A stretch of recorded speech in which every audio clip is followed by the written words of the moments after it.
I should be wearing my Christmas hat.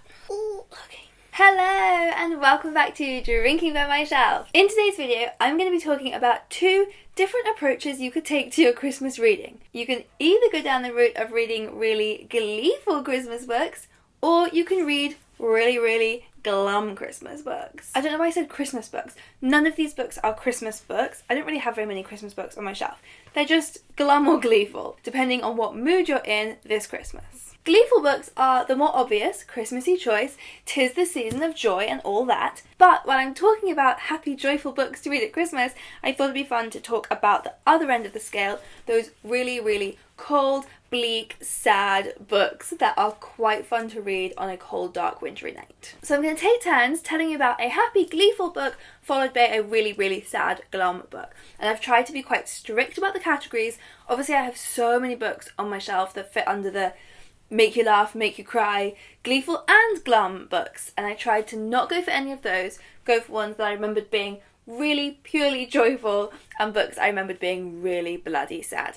And I've got one bonus book for the end, which is a mixture of both make you laugh, make you cry, but I thought I can cheat and make an exception to my rules for that one because it is actually a Christmas book, so it feels relevant. What did I say I was going to start with? I'm going to start with Gleeful. This is The Perpetual Astonishment of Jonathan Fairfax by Christopher Shevlin. Now this book is so weird and I loved it. It's just one of those completely ridiculous books where everything that happens is so funny and absurd. It's about this boy called Jonathan who accidentally kind of sparks a whole series of events, including someone getting murdered. That's basically how the book starts. It's very dark comedy, so that sets the scene for that. The first scene is actually narrated from the woman who's just been murdered. Like, she's dead, but she's narrating the scene. So it's definitely dark humour. And then we kind of flash back and see how Jonathan sort of accidentally contributed to this and everything that comes after, and he gets himself caught up in this completely ridiculous, like, high stakes, very melodramatic storyline. This is him being astonished.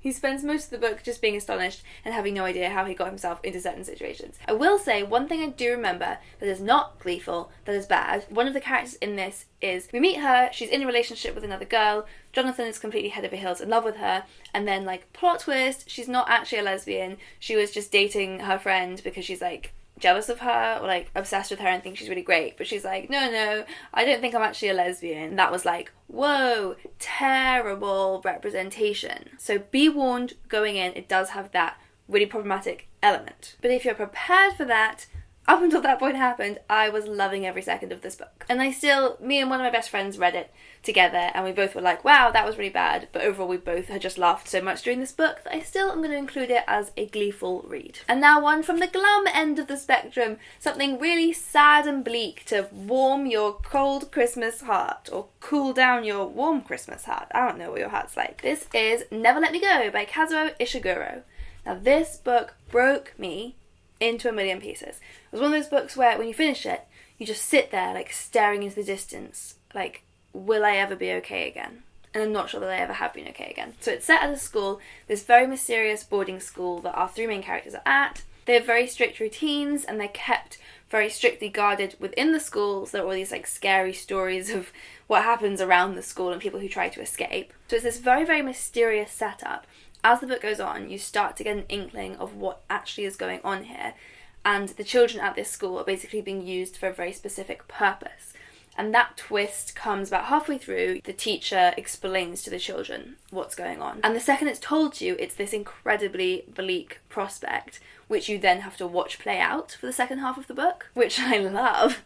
I love that kind of super bleak shit, where you just know there's no happy ending in store for the characters, and then you just watch it all happen. You watch it all go wrong. Pure Christmas joy. I cannot even tell you how sad this book is, but it's so beautifully written, and it's such an interesting story. It's actually the only Ishiguro book I've read. I now really want to read others. I really want to read The Remains of the Day, because everyone says that one's amazing. Okay, we're getting happy again. The 100-Year-Old Man Who Climbed Out the Window and Disappeared by Jonas Jonasson. This book is completely ridiculous. Probably even more ridiculous than The Perpetual Astonishment of Jonathan Fairfax. So this is like the Swedish Forrest Gump, basically. It's about this 100-year-old man, and it switches between present day, when he escapes from the window of his nursing home on his 100th birthday, accidentally ends up stealing a suitcase full of money, goes on these ridiculous adventures, builds a selection of friends who come along with him, there's an elephant involved, there's just like such a funny cast of characters. So even just present day is already a brilliant story in itself.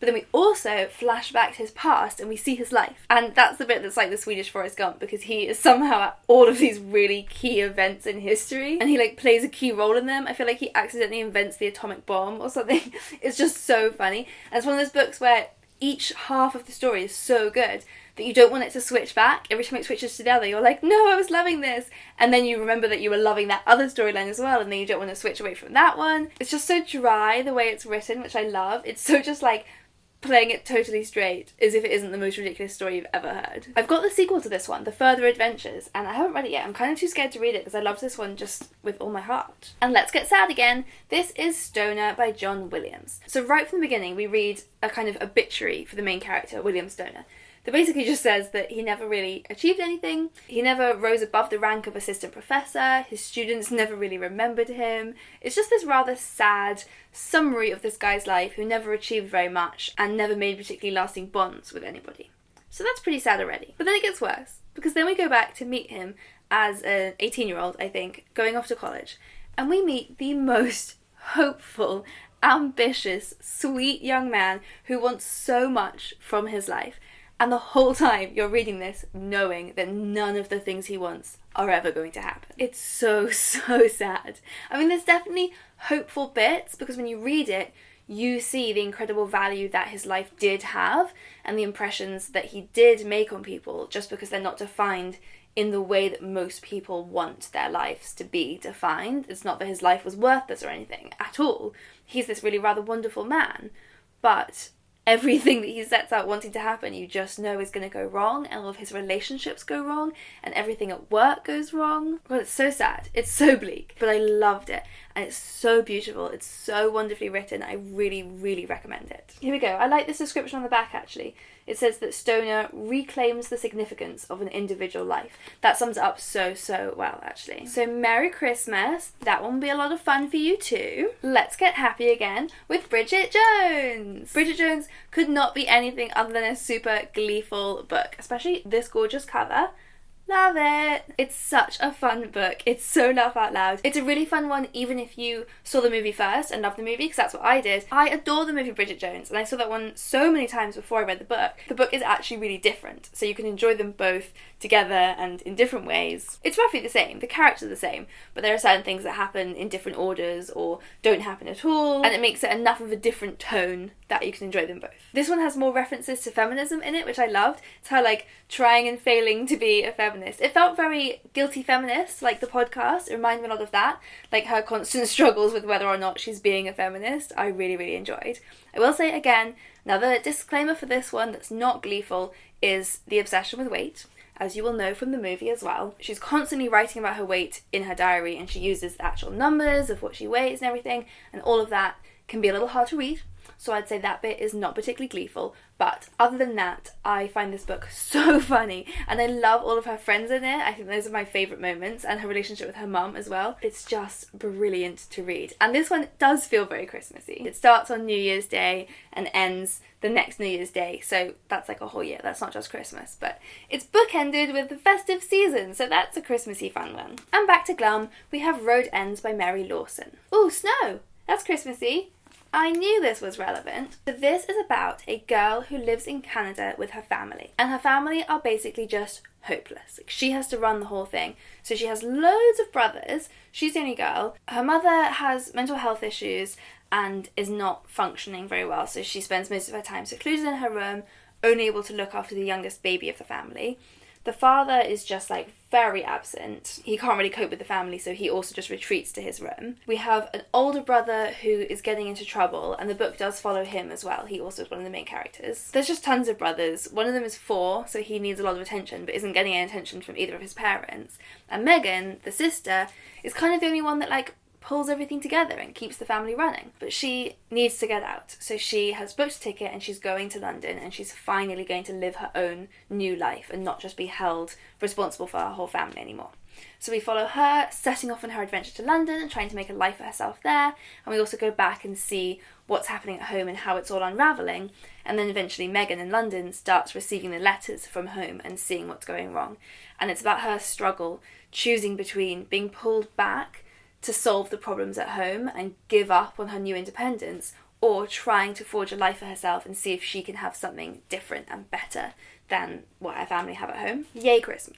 Okay, one more of each, one Gleeful, one Glum. For my Gleeful book, I have The Princess Bride by William Goldman, who just died, so now this is a Glum story. But this book, one of my all-time favourites. So it's different from the movie. In the film, the framing story is Peter Falk playing the grandfather, reading a story to his grandkid while his grandkid's ill. So that's very sweet, very simple, works very well for the movie. The book is so much more complicated and I love it. It's so great and unique. So William Goldman is a character in the book, but he's like a fake version of himself.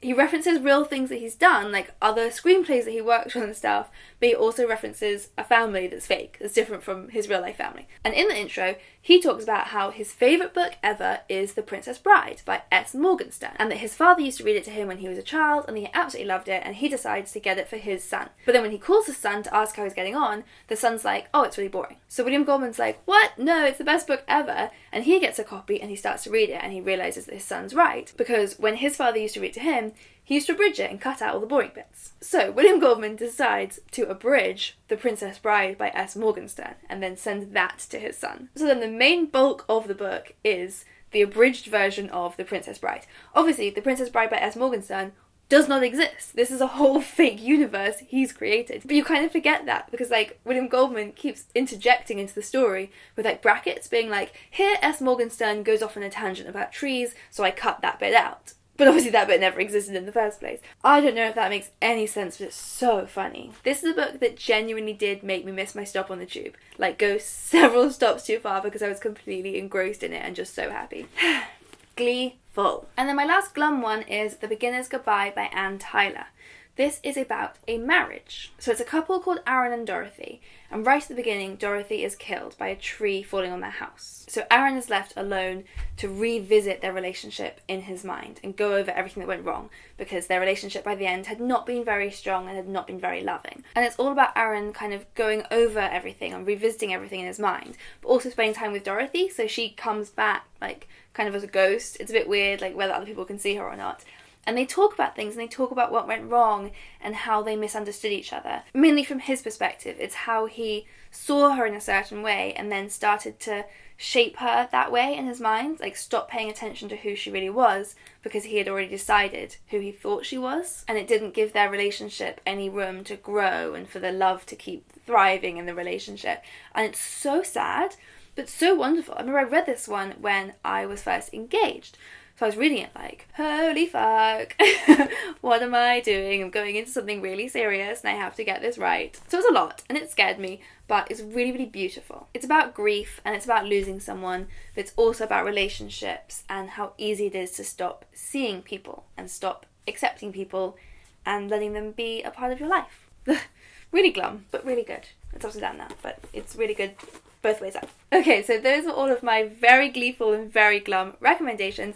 So I have one more recommendation just to bind them all together. This is my Gleeful plus Glum plus Christmas. And it's 7 Days of Us by Francesca Hornack. So this is about a family who come together for 7 days over Christmas, and they're being quarantined together in a big house because one of the sisters has just returned from treating an epidemic abroad, and so they all have to be quarantined. No one's allowed in or out of the house. And the family has lots of drama, and it's all about them coming together and like having to work through their drama. And they do get an unexpected visitor who comes and shakes everything up, and it's just really, really fun. And it's a perfect mix of, from that premise, I thought it sounded like it would just be a kind of fun, Christmassy, like not that deep story.